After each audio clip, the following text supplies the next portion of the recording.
Hey, Charlie, how are you? What's going on, Grant? Thanks for having me on the show. You bet, man.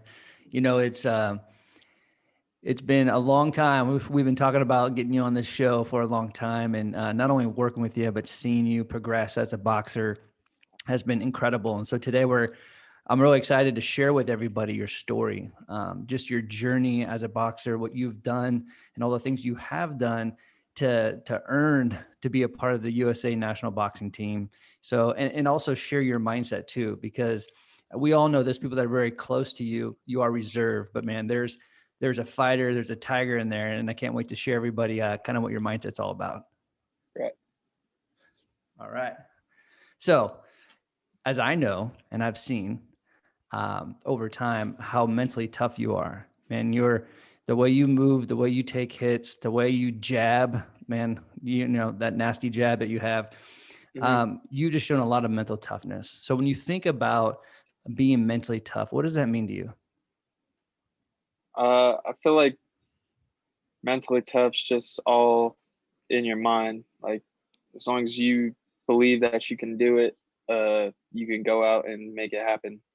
And you just gotta keep telling yourself positive stuff and stay away from all the negatives. And your Totally. mind could take you to places you never thought that you could go. Well, I love that because it's about talking to it, right? I mean, when you're dealing with adverse situations or you're dealing with a big fight or the rounds getting really tough, it's not about listening or feeling. It's about like talking to it, like telling yourself. Because you know this, once you start hearing that shit, man, you can turn off real quick. And Right.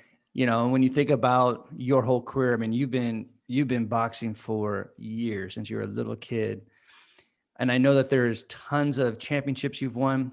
There's tons of incredible fights that you were in. But can you go just reflect on your career?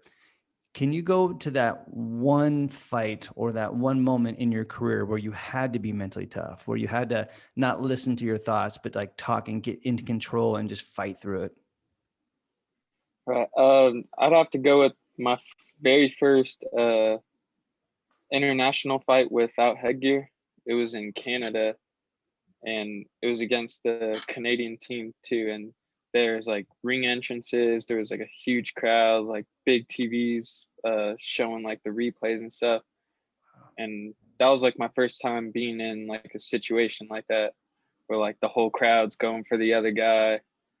And I just remember like just like talking to myself and staying in my zone like the whole way, not letting the crowd get to me, and just staying focused. And I went out there and actually had one of my best performances and got the win against him.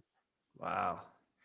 You know, I don't care what sport you are, but I've seen this a lot where athletes they're put in an environment for the first time like that, where they haven't really practiced that environment. So you can either get in that situation and let that drain your energy, get you out of focus, get scared, get fearful, get worried, all that stuff, or you can actually stay present like you did, but you can use that energy, you can use all that excitement. Is that fair to say? What you did is, even though it was all new and foreign to you, but like you were like more like, all right, this is it, this is my moment.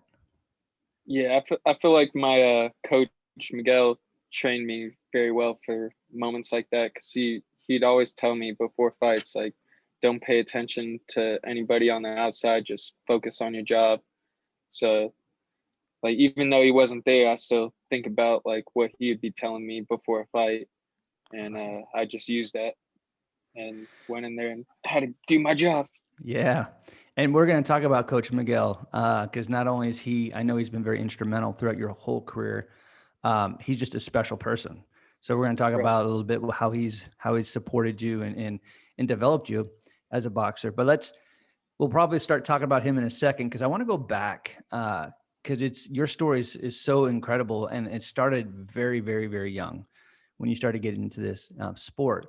So when you go back, like back to the very beginning, you were very young. So what motivated you to become a boxer and then also stay a boxer after all these years?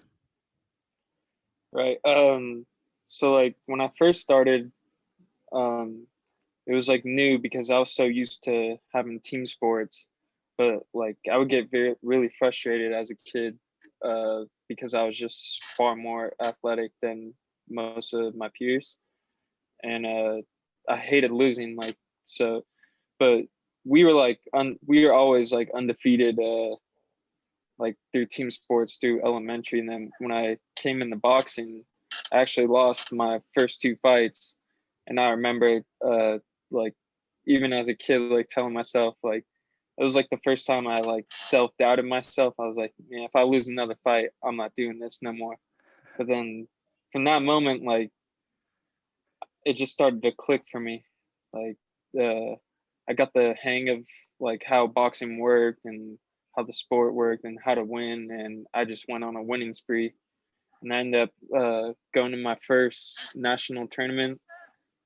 I was like 65 pounds, fought every day, and I won the whole thing. Once I got that first belt, I knew that this was for me. Wow. And how old were you when you had those couple losses in a row? How old were you? I was 9 years old. Wow.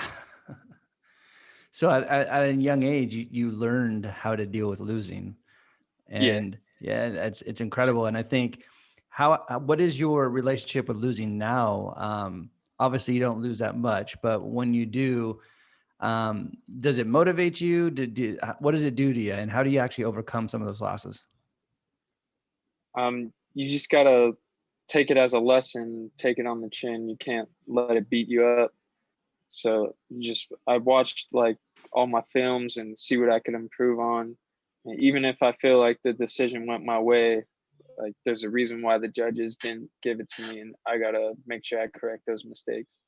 Wow, man, it's music to my ears when I hear that. And I know that we've done a lot of work together, but it's, a lot of people, when they look at a loss, it's a failure. And you just said it right there. It's just a lesson. Sure, it's emotional. You're human, but the fact that Hmm. you take it as a lesson. Now, kind of having that train of thought, how has Coach Miguel, has he been that mentor to keep you focused on the lesson of the loss? Has he been helpful in that way? Yeah, like usually when I have like a tough loss or like a decision that doesn't go my way, he's never really been that hard on me about it. I feel like he gets more mad about me when I win than when the losses. He like when we take a tough L, like we'll just talk about it, and we'll go to the gym and we'll try and fix what we did wrong and come back and make sure that we don't make those same mistakes. And when we think about our coaches, our mentors, and he's been with you the whole way, from beginning to now, and I know that I've had incredible coaches, and they've been more than just coaches, and so there's some of them I can describe what they mean to me. So, for the people that are listening right now that haven't seen or met Coach Miguel, because he's awesome, how would you describe Coach Miguel as your coach? Um, I mean, at this point, he's like I'd consider him my father. Like he's way more than a coach to me. Uh, like calls me like every day, make sure like I'm doing my thing. And yeah, I mean, he's just been with me my whole career, and I've learned a lot from him, just more than boxing, like just in life in general. Beautiful, beautiful. So earlier you talked about that mentally tough moment, that first um, bout where you were in Canada, when you had no headgear, and so I understand that was like a very like mentally tough moment for you. But out of all the fights and out of all the championships and belts you've won, what has been like the most memorable fight that you've been in? I'd probably say that one too, That honestly. one, Just okay. no headgear. Like I wasn't sure like how I was gonna like it, and yeah, it was just a crazy experience. Like that kind of atmosphere I was in with like seeing the replays like in between rounds. Like I remember when my coach was giving me instructions, I was like watching to see like if I was looking good and stuff. So yeah. And what do you think? What's your hardest fight? Mm. I'm not sure if there's like a specific like hardest fight. I'd probably say like usually the hard ones are like the ones that have like a big, how do you say it, like ones that like you need to win, like you need to win this fight to like qualify for the trials or something like that, or like qualify to make it to nationals. I'd say Right. those are like the more mentally hard fights. Yeah, the ones that have There's more a lot of, stake to it. yeah, a lot of pressure. Has there ever been a fight though where call it a loss, but where it kind of hung out with you for a while? Like it took a while for you to get over. Or are you pretty good with like you're with it for 24 hours and you move on to the next training session or the next bout? Like does it stay with you long or are you pretty good letting it go pretty quick? Usually I'm able to let it go, but the one at the trials in the semis that would have actually put me on the Olympic team right away, that one kind of stuck with me because I really felt like I should have won that fight and I should have been able to compete to become the number one sooner. Absolutely. You know, Yeah. and I want to get into more of your mindset and your training, your mindset as well, some of the work that we've done. But I think since we're talking about that experience, it might be a good place for you to kind of share, you know, the journey. Like it's not easy to make it on any, you know, Olympic team. And I would just in a short way, just share with my listeners what you had to go through with competing at the trials, you know, not winning at the trials, and then all the things that happened after that that has led you back on the team. So share with the my listeners kind of that journey. Okay, so in December 2019, uh, I placed third at the trials, and the next step was the finalists at the trials. They have a camp in January and then a tournament in Bulgaria, and then they're evaluated, and whoever the coaches feel like did better and who they like more become the members of the qualification team. And then the number twos would be the alternates. So the initial number two in my weight class had dropped out right before that tournament in Bulgaria, but it was too late for me to come in and join. So I got called in as an alternate right away instead of having a chance to compete for that spot. So then I started going to camp with them from like February to March when like COVID 19 hit. Mhm. And we were actually in camp when that happened and we all got sent home. And at that time, we like all of boxing was shut down. So I didn't really know like what my future had in store. So like I remember when I came home, it was just my coach just said, take a couple weeks off because all the gyms were shut down. And we weren't sure like what was going to happen. And I just remember I had like one of those moments. Like I remember when me and you talked about uh, like making things happen and not waiting around for opportunities. So I just came up with my own training regimen, and I would just wake up every morning uh, doing lots of runs and sprints and doing like old school strength and conditioning, just sit ups and push ups. And I had this old bag that you fill the bottom up with water so it stands up, and it was all ripped up. And so I just taped the whole thing up, and I would just hit it in my backyard. And two of my cousins, younger cousins that live next door, I would just have them come over in my backyard, put the gloves on, and throw punches at me to keep me sharp. Cool. Because I had a feeling that eventually I was going to get a call. I wasn't sure if it was going to be to turn pro or to come back in the camp with Team USA. So I just had to make sure that I was ready for whatever was coming my way. And then eventually I got that call to come in the camp in June. uh, with Team USA back to Colorado Springs, and then from there it just took off for me. Two things. And man, like I've been preaching this through the whole pandemic with athletes is that you got to do all the hard work in the dark so you can shine the light because you don't know when the light's going to be shining on you, whether it is the pandemic or just in general. And we've got to stay connected to our crafts because we don't know. We have to be ready and stay ready. And that's what you did. And I get excited to hear that.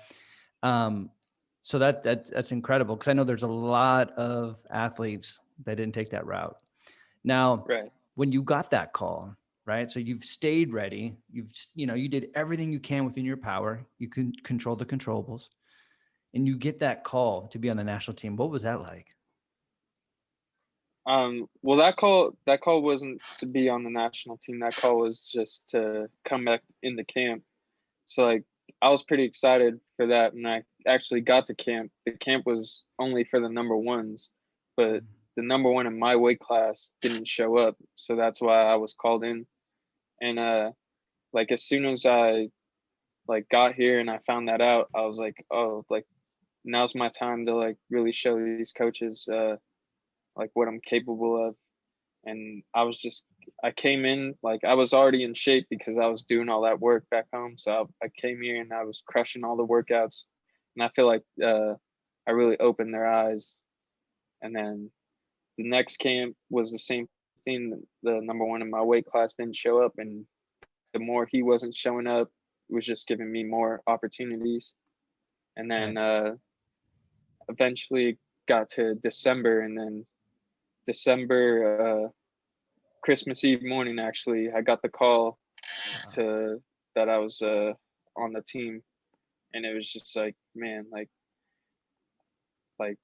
at that moment, it was just like I thought back to like how I did how I was training myself and how I did all that stuff, and how it all just came full circle, and how you really get what you give to this sport.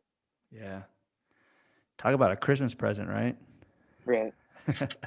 Now, I'm gonna instead of asking you uh, what your strengths are as a boxer, I'm gonna kind of reword this question. So, if your opponent, any opponent, is reading a scouting report on Charlie Sheehy, what do you think they would read?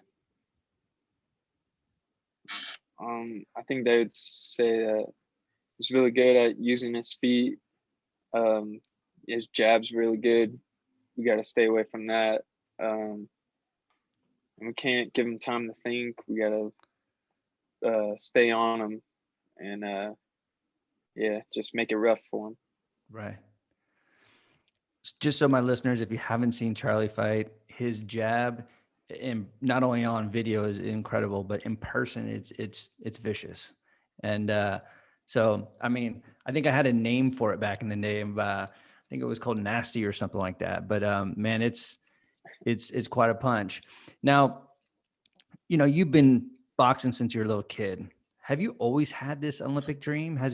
Or has it developed over time as you gotten older? Yeah, once I started competing and like taking it serious, so pretty much like at the young age, yeah, it was a dream from the beginning. My coach always like set the plan, like it was always Olympics and then turn pro and become world champion. So the Olympics has been a goal of mine since I started. And since you've been on the team officially, how much do you think about winning the gold and representing your country? Or is it more like you're just staying steady and just focusing on the process? I think about it like every day. I just competing and having the USA on my back and winning it. Got it. Now, obviously we've done some work in the past to develop your mindset. Um, what are some of the things that you've done differently in the past couple of years to strengthen your mindset, to visualize your success? What are some of the things you've done? So back when I started working on you on mental performance, I worked a lot on visualization and meditation, and like more talking to myself, like in moments where I feel like things start to get tough. So, and it's helped me a lot, like during training, like when I'm starting to feel tired, like just giving myself a little boost, like, come on, let's keep going. And just Right. all that's been taking me to the next level. It's all about that one word, right? Just to Yeah. keep going, man. Now, before we kind of close up here, I always, not only being an athlete, being a coach, and then working with athletes, I always love watching what people do to get prepared, like the day of, an hour before. And I remember the first time I was working with you and at the Olympic Club when you were fighting that night, I was looking at all the things that you were doing to get yourself prepared. And a lot of people have different perspectives, just doing a few warm-ups and relaxing, saving their energy. And you did a lot, but you didn't do a lot of like pushing out energy. You're doing a lot of rhythm stuff. Not only walk my listeners into how you get prepared before you get into the ring, when you walk down that aisle, but what's going through your mind? Uh, I'm usually like super anxious, but I just try to keep myself calm and like talk to myself and take slow, deep breaths. Uh, and pretty much just save all that energy for the fight. So I put my music in and just kind of try to zone myself out and pump myself up on the inside, and then once that bell rings, let it all out. What kind of music do you bump in your earphones? Rap. Okay, what artists? I know you listen to a few different ones. What's your favorite? I listen to a lot of Lil Baby, Roddy Rich, and then some of the Bay Area rappers like Lil Bean and Yada. Awesome.